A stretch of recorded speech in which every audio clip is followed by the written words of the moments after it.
ताज्या घडामोडी बघण्यासाठी आजच आपल्या चॅनलला लाईक करा, शेअर करा, सबस्क्राइब। जनसंघर्ष निधी लिमिटेडचे फरार 4 संचालक 36 दिवसांनंतर पोलिसांच्या जाळ्यात। पुणे लोणावळा येथून केली अटक। जनसंघर्ष निधी लिमिटेडच्या 7 शाखेच्या 47 कोटींची अफरातफर करून आरोपी निधी लिमिटेडचे अध्यक्ष देवानंद लक्ष्मण मोरे वय वर्ष 70, तर संचालक प्रणित देवानंद मोरे वय वर्ष 32, प्रीतम देवानंद मोरे वय वर्ष 35, जयश्री देवानंद मोरे वय वर्ष 55 सोमवार दिनांक 9 डिसेंबर रोजी रात्रीच्या वेळी कुटुंबातील 4 सदस्यांना घेऊन दिग्रस शहरातून पसार झाले होते।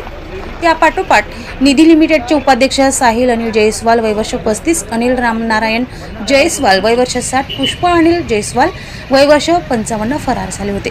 या प्रकरणी दिग्रस पोलिसात गुन्ह्याची नोंद करून तपास चक्रे फिरवीत साहिल जयस्वाल, अनिल जयस्वाल आणि पुष्पा जयस्वाल यांना नागपूर येथून मोठ्या शिताफीने दिनांक 3 जानेवारी 2025 रोजी अटक केली आहे।